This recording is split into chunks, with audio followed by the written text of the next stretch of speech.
So in this video we'll discuss some of the finer points of balancing. If you've seen some of my earlier videos, I had this same drum pulled up. It was used to zero the mechanism as it was described. And when we did that, the drum came up out of balance. And this is normally what happens. So if you're wondering what I'm doing when I'm shipping your drums beforehand, and why it's a little more to get a fully assembled drum, this is why, because every drum does this. When you pull it up, it's not going to be in balance unless you could just get lucky, and it is the first time. So let's try to balance this out. There's a couple ways to do this.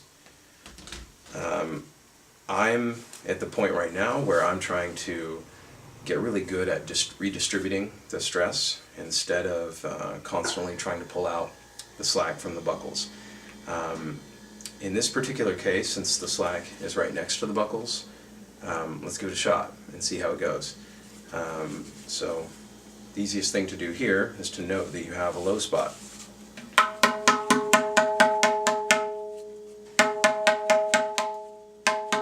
And we've balanced it with the blocks. So the drum is technically in balance, but the blocks aren't. And I like to have the most balanced drum that I can get my hands on. I also feel it's better for the head. So it's arguable whether it's up in the air if you have to do this or not. Aesthetically, also it'll look better when the blocks are all zeroed, and you'll have more play in the future. So if you have a head that's likely to stretch, you've noticed stretching, you're going to have to do this at some point because you're just simply going to run out of travel because it's so badly out of balance. I also feel that if the drum is way more in balance here all around, it's going to stay in tune longer when you play it. So there's many reasons to do this. It doesn't take an incredible amount of time, and it's one way to really get in touch with your instrument. So let's give it a shot. I don't back the slack all the way up to do this, but just nearly. And you can remove the blocks. And I might even go one at a time on each side of the buckle, just so I can keep track. So this was my low. Let's just move a little bit. You'll be surprised at how little it takes to actually balance it. About anywhere from 1/8 to 1/4 of an inch is all you'll need to move.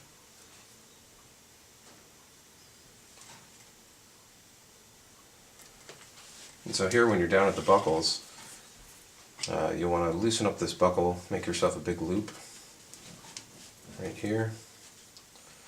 Another loop right behind the buckle and give you something to grab. And then you'll pull your slack out and tighten back the buckle. Do the same thing over here.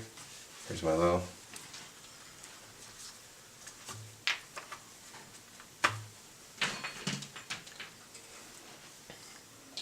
Again, remember that it's not necessarily where it feels low that is your low spot. So even if you go to remove your low spot and it's really tight, still take the slack out or pull even harder. Some heads will really tend to go out of balance at a certain point. And once you know where your intended pitch is, you can keep it right around that area with no problem.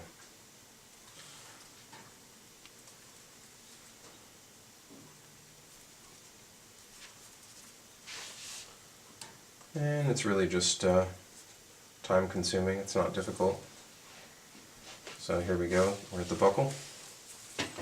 Again, make yourself a nice big loop.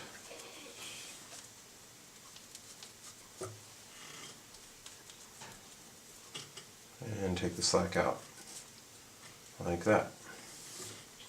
Okay, so we did this right, hopefully this will be in balance. Let's put the blocks back and see if it worked. And start with the understrap. Go around. And then we'll go up on 2 straps.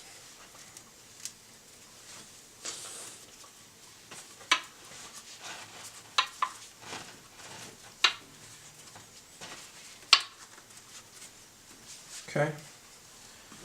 Add some tension back in. Probably can't see very well at that angle, but you get the idea by now.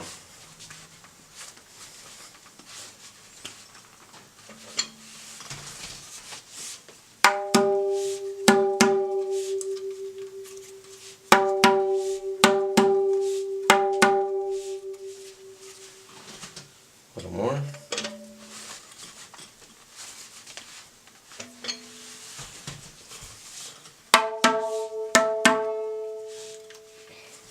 Now you can start to fine tune here.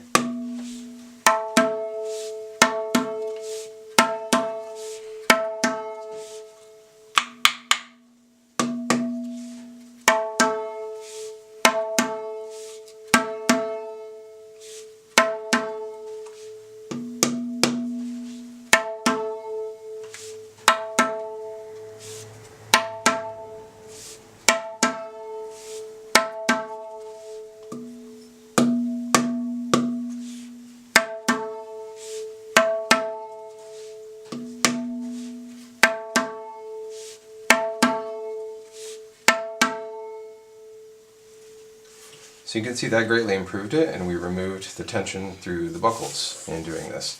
The other method, of course, is to redistribute the tension. I do have another video on how to do balancing by redistribution. So hope that helped, and best of luck.